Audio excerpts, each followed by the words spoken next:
Hello there, my very good friends. On today's wrestling news, we're going to tell you why Sasha Banks was mad at WWE before walking out. The Sasha Banks and Naomi situation is apparently going to get worse before it gets better. Are there more details to come on the situation with Stephanie McMahon's leave of absence? And I'll tell you which wrestler set fire to their foot this weekend. I'm Adam Wilborn. And I think it's been a very normal weekend. Yep. And this is the news. All right, we're going to return to a familiar topic for our first two stories today, actually. Sasha Banks and Naomi, developing story. Lots still to come, it seems. But Dave Meltzer reporting on a recent episode of Wrestling Observer newsletter that Sasha was actually a bit disgruntled creatively in WWE before this all happened.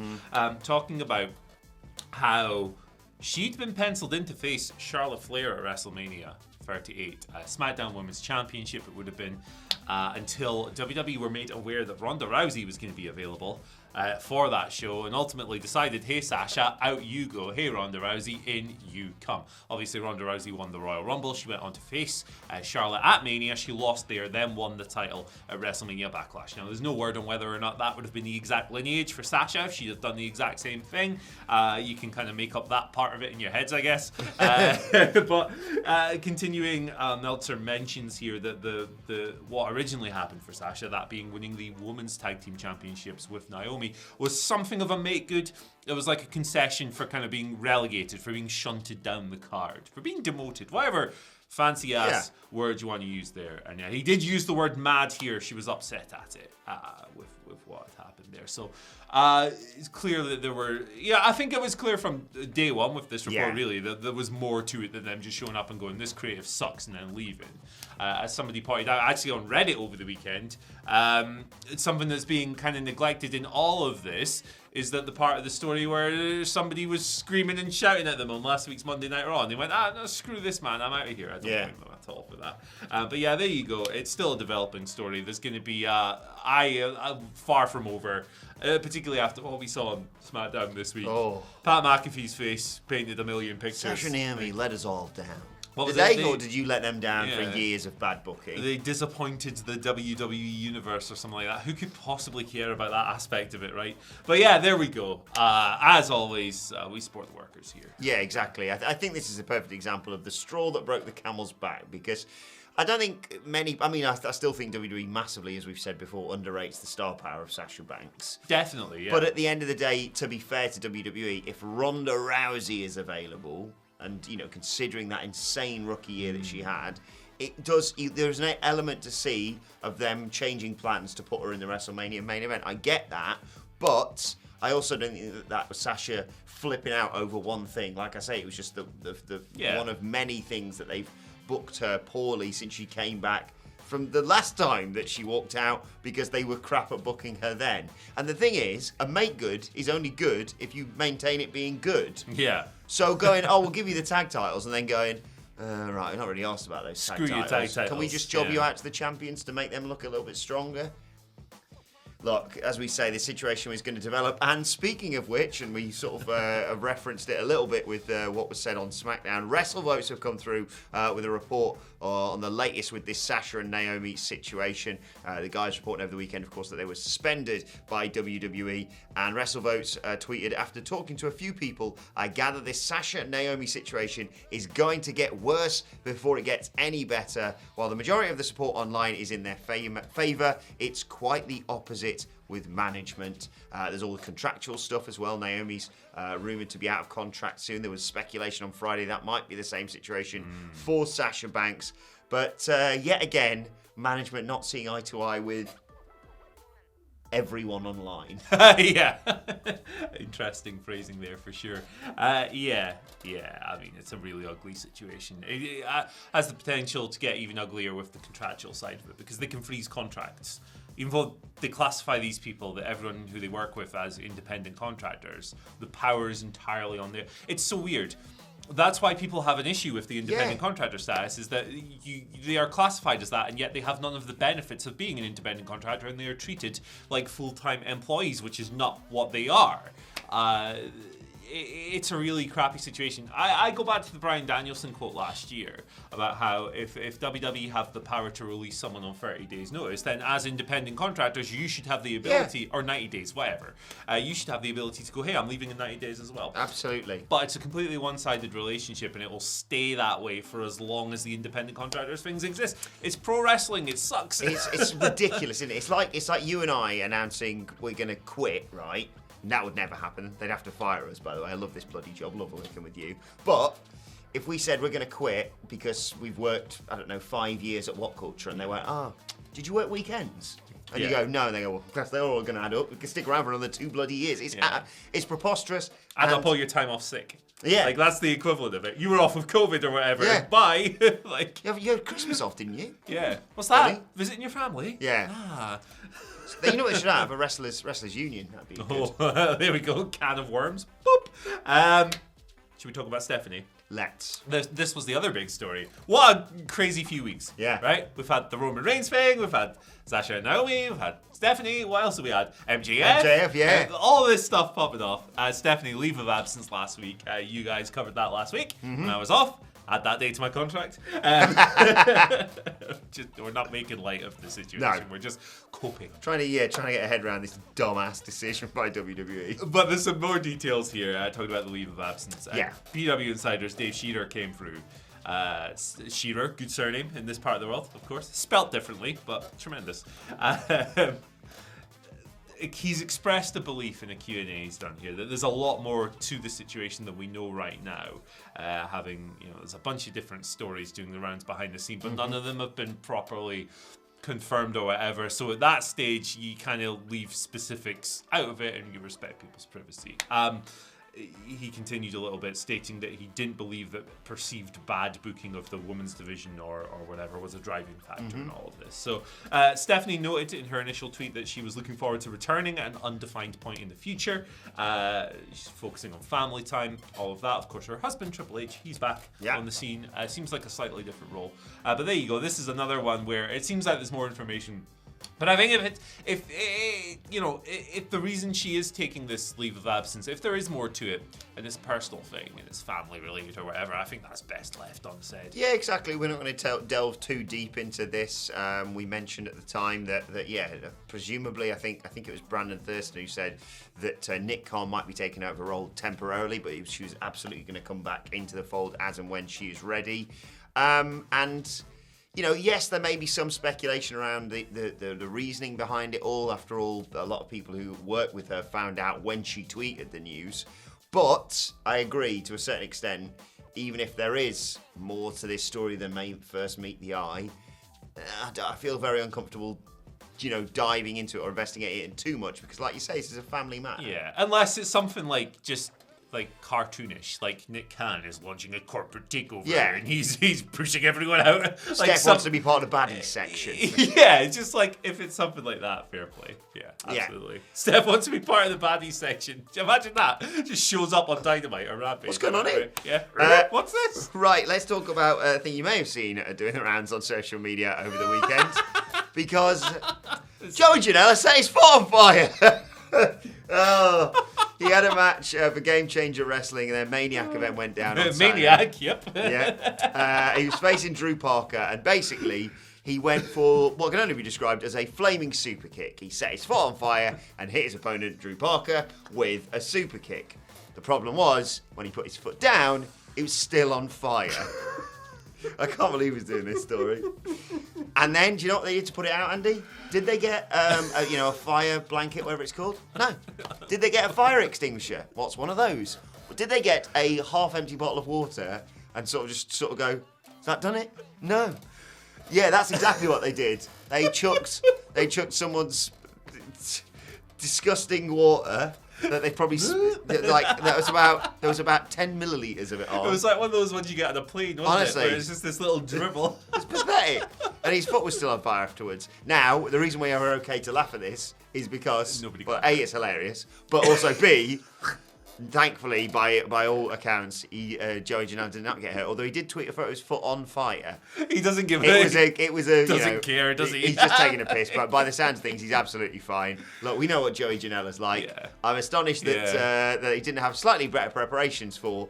What if his foot is still on fire, or parts of the ring, which also happened? Yeah, there was a little puddle of flame in the ring just from the lighter fluid. But I got to give a shout out ridiculous. to at MC Joe Rules, who got it all on camera. Yeah, this was wild, wasn't it? This is one of the social media highlights of the weekend. Yeah, absolutely. Look, obviously, I don't really think wrestlers should probably set themselves on fire on shows. I think that should go without saying. But I'm not here to tell people what to do other than be safe. So maybe I am here. I don't know. What I'm saying is that I like Joey Janela a lot. This was probably objectively not a very smart thing to do. But did anyone get hurt? No. Could they have? Yes, perhaps. I mean, that's the long and short. If you are, I mean, obviously don't try this at home, but if you're a wrestling promotion who thinks that's still a good idea, maybe just be slightly more prepared. Have you ever seen the video of Joey jumping off that roof with Zandig into the flaming truck or whatever? It's Janela, man. I love aspects of his tomfoolery. His online response to this has been very Yes, exactly. Like, just a photoshopped foot on fire. Good stuff. He knows exactly what he's doing. Yeah. Right. Yeah. Let's move on to your Twitter questions at WhatCulture WWE. Of course, you want to get in touch with us. First question today comes from Jonathan Rivera. Legend. Who says, now that we're down to the wire, I'd like to know your thoughts on whether the build to Forbidden Door will begin at Double or Nothing or on the Dynamite immediately following it. If it starts at the pay-per-view, how would you like to see it happen? Oh, are we going to get an invasion? Yeah, that's interesting. I think it will start at the Double or Nothing. All right, Brett. Yeah. Real jam up guy, that Obari, president of New Japan. Yeah, I think that'd be a good spot to do an angle, wouldn't it? Like AEW having at least like 2 or 3 big talking points at the pay-per-views beyond the matches and those outcomes. Of course, All Out would probably be the most significant of those with the big debuts and stuff. But it'd be really cool to see like whoever wins the world title match, Kazuchika Okada or someone comes out. I haven't checked the New Japan schedule, so I don't know if Little Kazu, shall we call him, is booked for that date. But yeah, I think so, and I think that'd be cool. And I think, say, CM Punk wins, Okada coming out with his belt would be awesome. I was going to say, I'm not saying who do you want to win, but right now, if you had to bet your shoes on who you think's going to win, which way are you leaning? Stan Smith's good shoes. Oh, sorry, I just got my foot out. The world title match, Double or Nothing, Punk, I think. It's very much flippable. Yeah. I'm not really that bothered either way. I think I've nudged to the side of Punk in recent weeks. I think Hangman rules, but I don't think this program has been as good as it should have been, and maybe flip the switch. I think Hangman's second reign will be better than his first, and I've really liked his first. Yeah, I think if this reign's been far more underrated than people realise. Yeah, definitely. It's been good. But I think needed to be more consistent in terms of quality of matches. Then you can't argue against it. I think it might be Punk, and I agree. I think we may get. He's not exactly a stranger to this. Punk celebrating, holding the title, and then someone comes down and attacks him. So there probably won't be a cash in from you know who on this one. So you're hanging there. Kazuchika Okada's going to cash in the IWGP Heavyweight Championship with a briefcase. Yeah, you get a briefcase for winning the G1. It's this week, Double or Nothing, isn't it? Maybe they'll announce. What they could do is like announce a G1 competitor or something. I like that. Or go like, hey, this guy, 2 people from AEW are going to wrestle to be in the G1, which starts in July. Don't give him any more matches. Please don't give him any more matches. Oh yeah, there's like 54 already, isn't there?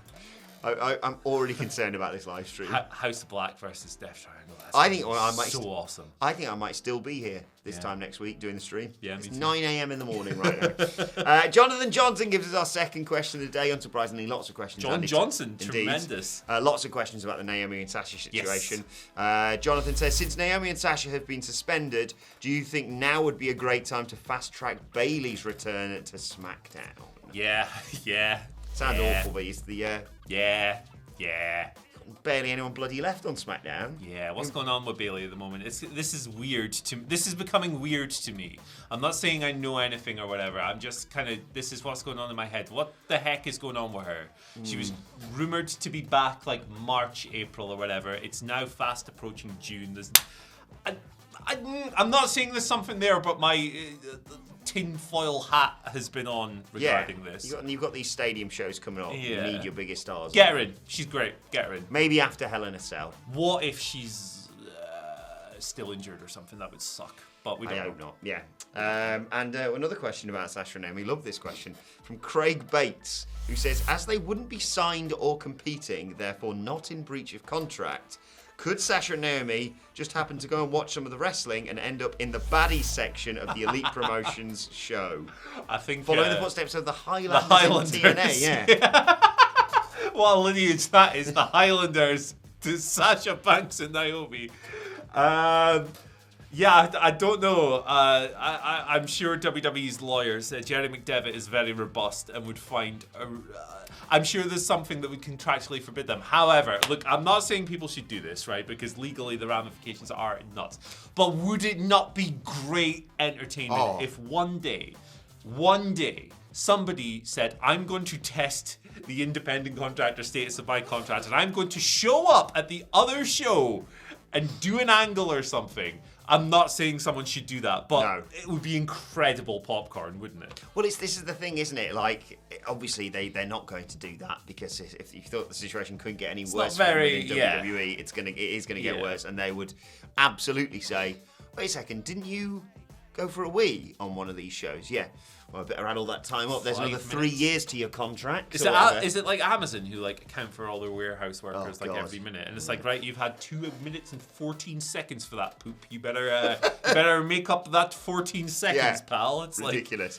I did like the thing where it's like WWE are like, ha ha ha, you're suspended, pal. Sasha Banks is there like, oh cool, I'll go and party with Steve Aoki then. No problem. Yeah, I saw that. She didn't get it. Oh no, you're going to pay me and I don't have to work. Yeah, she seems to be living a good life. No, exactly. Right, let's move on to today's and finally, and a shout out to the brilliant Jem James of @GH Portraits on Twitter, who's made a water... This is really impressive. Like, don't get me wrong, I love pictures of flat frogs or drawings of the flipping Fiend. Alligators. Yeah, alligators, all that stuff. But this is genuinely a brilliant piece from Jem, who's drawn a watercolour piece of the King of the Mic. Oh. Hang on, let me see if you can get your face as it appears here, and I'll try and get mine. Oh! God. She's drawn that, basically. And the always this. awesome Andy Murray, and she's put a croc emoji in there as well. Brilliant. Fantastic. Absolutely phenomenal. Thank you very much for taking at least £10 off me as well. That is sensational. This is awesome. I love seeing stuff. I mean, we need to get this. We need to get this hung up in here. Should we do it? That's next. Should we get a high quality Honestly, print? we should get like all the drawings and stuff that people do for us and just get them put it on a wall. That's a great idea. We've got loads of blank walls in the office. All the other dorks in the channel would be like, why are they on the wall? Why am I not on the wall? Hate's gonna hate. Because they're not as over as us. Exactly. Obviously. All of them. Thank you to Jen for that. Do go and check out @GH Portraits on Twitter and I believe on Instagram, where she's done a whole host of other stuff with like Jay White and people like that on there. So do go and check that out. But thank you so much for that, listen, Jen. if you've got a great picture of a crocodile, or you've drawn a crocodile and a fiend, and they're, I don't know, driving a car, send them to us as well. We'll probably put them on the Friday. Email Friday me. news, you know how it works around here. Link in bio. Indeed. Yep. Right, let us know your thoughts on that. We're already setting up for the bollocks. Very good. What starts It's going to be a hell of a week. Let us know your thoughts on everything. Bailey has been released. Steve Austin is He's in the body section. Just having a beer.